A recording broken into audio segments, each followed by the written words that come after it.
Entertaining visitors is one of the aspects world in order to welcoming the person into the new territory.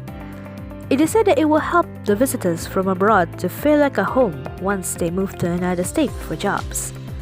There are many ways to entertain visitors, and there are many methods based on which country they went. In this video, I'm gonna tell you about some ways of entertaining visitors in Japan.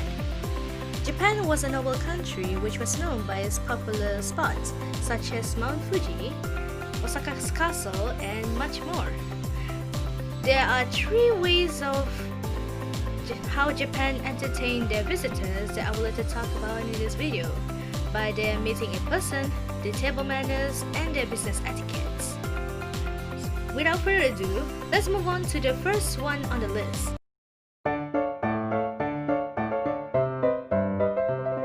When it comes to meeting a people or a visitor, Japanese people will greet them by a handshake and bow. Handshake is appropriate upon meeting.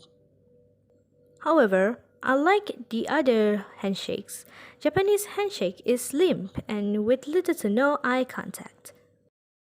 Bow, meanwhile, on the other hand, is highly regarded greeting to show respect and appreciation towards the Japanese. Take this one as an example. Even so, some Japanese people bow and shake hands too. While that, there are some of the things that you should avoid while greeting with the Japanese people. First of all, do not stand close to a Japanese person. It will make them uncomfortable and feel awkward. The second was to avoid prolonging the eye contact between you and the Japanese people. Doing that, and it will be considered rude among them. Now, let's move on to the next one, shall we?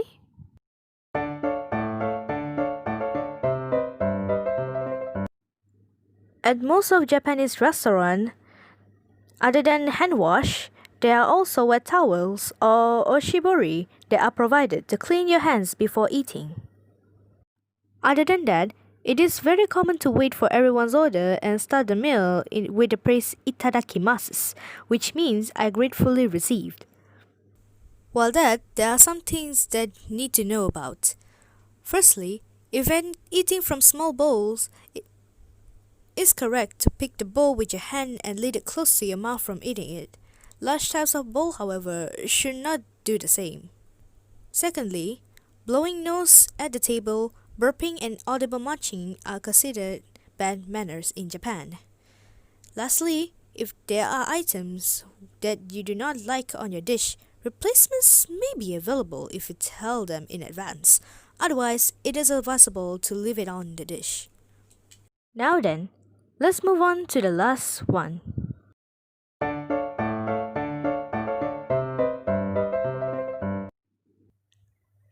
Japan's unique culture has been shaped by trends and forces from within and outside the country. An understanding of this and how they have shaped Japanese society will help you in your dealings with Japanese people, businesses, and society in general. They have been very effective at adopting religions and schools of thought from outside the country. Following more than 2 centuries of self-imposed exclusion, the Japanese did the same again with Western ideas and institutions from the 1860s onwards with great success. In this day, Japanese culture can be seen as a mutual reinforcing of ancient Shinto, Buddhist, and Confucian traditions overlaid with modern institutions. Firstly, we'll have to take a look at age and status. Respect for age and status is very important in Japanese culture, with hierarchy affecting all aspects of social interactions. They are most comfortable interacting with someone they consider their equal. Status is determined by a combination of someone's role in an organization, which organization they work for, which university they went to, and their marital situation. Next one are building relationships. Japan is a more relationship-oriented culture than Australia, particularly when it comes to doing business. Japanese want to know and trust someone before they do business with them, to avoid some betrayal in the trust. Relationships are developed through informal social gatherings and generally involve a considerable amount of eating and drinking. And lastly was the dress code. Appearance is very important in Japanese, as Japanese people tend to dress more formally than other countries. In business, men should wear dark-colored business suits with ties and white shirts. Jewelry for men should be kept to a minimum. A watch and a wedding ring would be fine. While that, women should also dress conservatively and in subdued colors. We have reached the end of the video. Thank you for watching, and that's all for me. Firstly, I would like to apologize if I made a lot of mistakes inside the